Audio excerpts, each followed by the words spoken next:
Jaya TV நேயர்களுக்கு வணக்கம். நான் ஷப்தீனா. சுவையும் ஆரோக்கியம் இருந்த கமம்ப சமையல்ல இன்னைக்கு நம்ம பார்க்குற ரெசிபி சிறுகீரை பருப்பு சாதம்.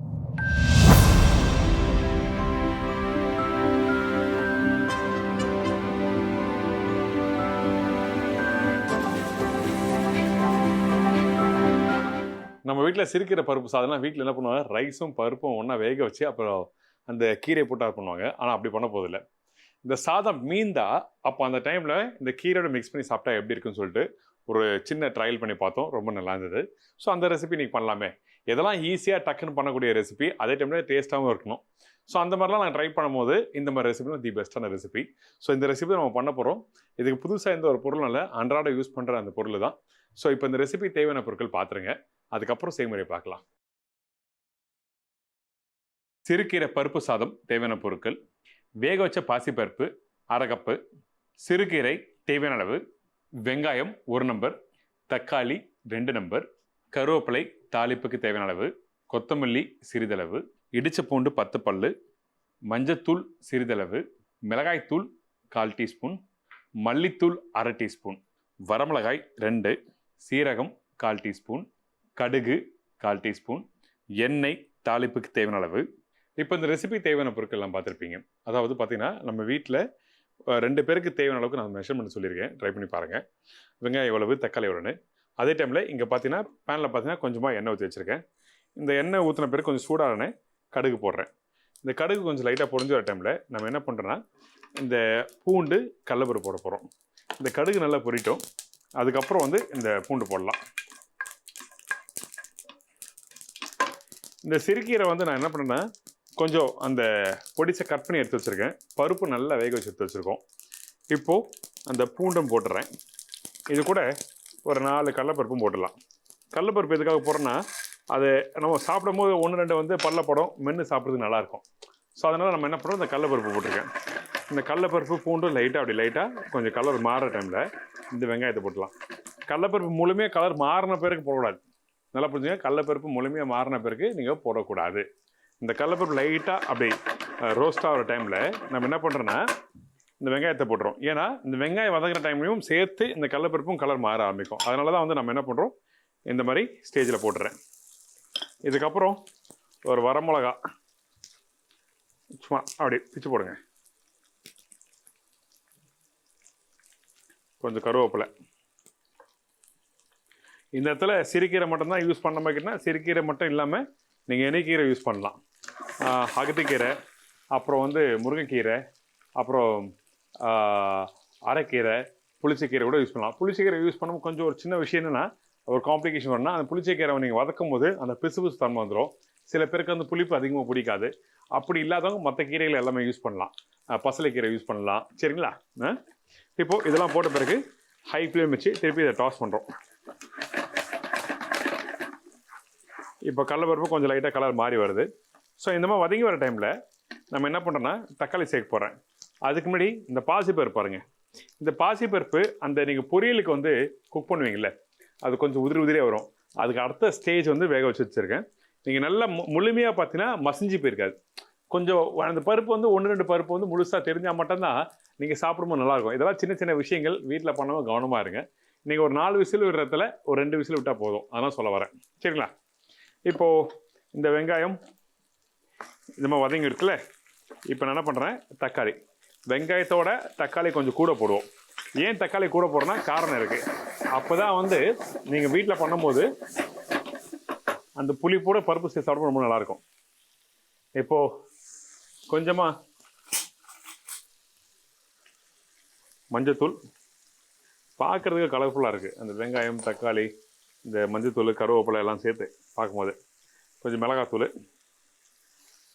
மல்லித்தூள். வீட்டில் குழம்பு தூள் இருக்குது, யூஸ் பண்ணுறோன்னா யூஸ் பண்ணலாம். அப்படி யூஸ் பண்ணும்போது நீங்கள் இந்த தனித்தனி பொடி மசாலா யூஸ் பண்ணக்கூடாது. நல்லா கவனம் இருக்கணும். ஏன் சொல்கிறேன்னா காரணம் இருக்குது. நீங்கள் அப்படி பண்ணிங்கன்னா டெஃபினட்டாக என்ன ஆகுனா உங்களுக்கு நீங்கள் சாப்பிடும்போது காரத்தன்மை அதிகமாகிடும், நல்லா இருக்காது. அதனால தான் சொல்கிறேன். இப்போ இந்த மாதிரி லைட்டாக சாத்தே பண்ணிவிட்டு இப்போ நீங்கள் கவனிக்க ஒரு விஷயம் என்னென்னா எல்லாமே முழுசாக தனித்தனியாக தெரியுது. கருவேப்பிலை ஆகட்டும், தக்காளி ஆகட்டும், வெங்காயம், கடலப்பருப்பு, இந்த 4மே நல்லா முழுசாக தெரியுது. பார்த்தீங்களா? இந்த மாதிரி இருந்தால் தான் நீங்கள் அந்த கீரையோட மென்று சாப்பிடும்போது நல்லாயிருக்கும். இதுதான் விஷயம். இப்போ இந்த பருப்பு இதில் சேர்க்குறேன். நல்லா வதக்கிட்டு மசாலா மாதிரி தொக்குமா ரெடி பண்ணிட்டு நீங்கள் பருப்பு போட்டுன்னா அது எப்பவும் போல் இருக்கும். அதனால தான் இந்த பருப்பு வேகிற பக்கம்னு சொல்லி சொன்னேன். இப்போது இந்த மாதிரி எல்லாத்தையும் ஒன்றோட சேர்க்குறோம். சேர்த்துட்டு கொஞ்சம் தேவையான அளவுக்கு உப்பு, பருப்பு போட்டு ஒரு 2 நிமிஷம் விடுங்க, நல்லா வேகட்டும், அந்த மசாலா சேரட்டும். சேர்ந்து பேர் சாப்பிட்டீங்கன்னா ரொம்ப நல்லாயிருக்கும். சரிங்களா? உடனே எல்லாத்தையும் போட வேண்டாம், அந்த பச்சை வாசனை போகிற அளவுக்கு வேகணும். இப்போ நான் என்ன பண்ணுறேன்னா, இந்த கீரை இருக்குல்ல, இந்த கீரையை இப்படி போடுறோம். இதில் ஒரு முக்கியமான ஒரு விஷயம் இருக்குது. சிறுகீரை பருப்பு சாதம் சொல்லி சொன்னேன். ஆனால் சாதம் பார்த்தீங்கன்னா அளவு ரொம்ப கம்மியாக இருக்கும். கீரையும் அந்த வெங்காயமும் அந்த பாசிப்பருப்பும் தக்காளியும் இதுதான் அதிகமாக இருக்கும். அதாவது 70% இருக்கும், ரைஸ் வந்து 30% தான் இருக்கும். மசாலா வந்து கீரையோட 70%.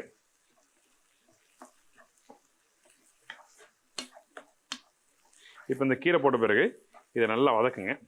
கொஞ்சம் தண்ணி வேணால் யூஸ் பண்ணிக்கலாம், லைட்டாக, அதிகமான தண்ணி இல்லை, ஒரு 1/4 கரண்டி அளவுக்கு தண்ணி. அதிகமாக தண்ணி ஊற்றினா அப்போ நீங்கள் வீட்டில் கீரை குழம்பு சாப்பிட்ற மாதிரி ஆகிடும், நல்லா இருக்காது. இப்போ இந்த கீரை போட்ட பிறகு ஒரு 2 நிமிஷம் வதங்கட்டும், அதுக்கப்புறம் பார்க்கலாம். சரிங்களா?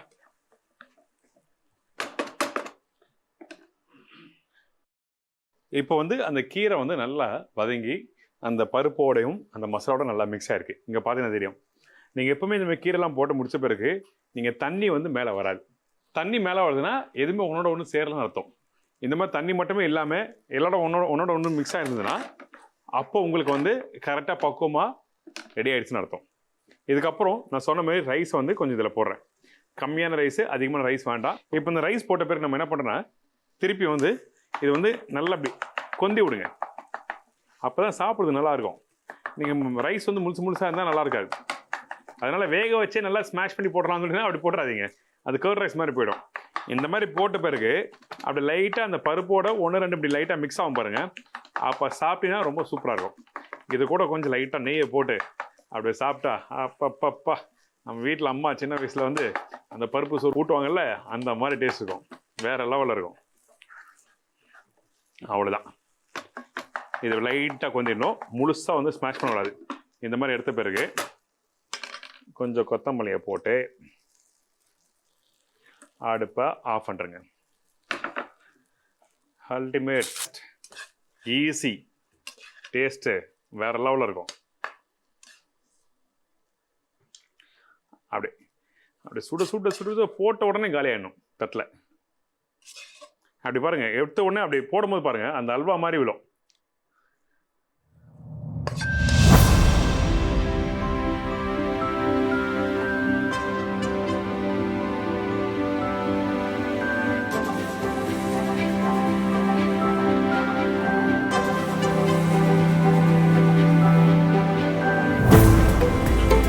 அவ்வளோதாங்க, பெஸ்ட்டுன்னு சொல்லுவேன்.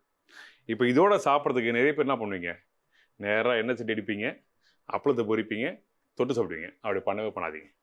நல்ல கெட்டி தயிர், அந்த கெட்டி தயிரோட இது 1 ஸ்பூன் கெட்டி தயிர் கொஞ்சம் இந்த சாதம் எடுத்து சாப்பிட்டு பாருங்கள், வேறு லெவலில் இருக்கும். நல்ல ப்ரோட்டீன், உடம்புக்கு நல்லது, காரம் அதிகமாக இருக்காது, நம்மளுக்கு தேவையான எல்லாமே இருக்கும். கார்போஹைட்ரேட் வந்து ரொம்ப கம்மியாக இருக்கும், ப்ரோட்டீன்ஸ் அதிகமாக இருக்குது, கீரை இரும்பு சத்து இருக்குது, எல்லாமே இருக்குது. ஸோ அதெல்லாம் கண்டிப்பாக ட்ரை பண்ணி பார்த்துட்டு ஃபீட்பேக் கொடுங்க.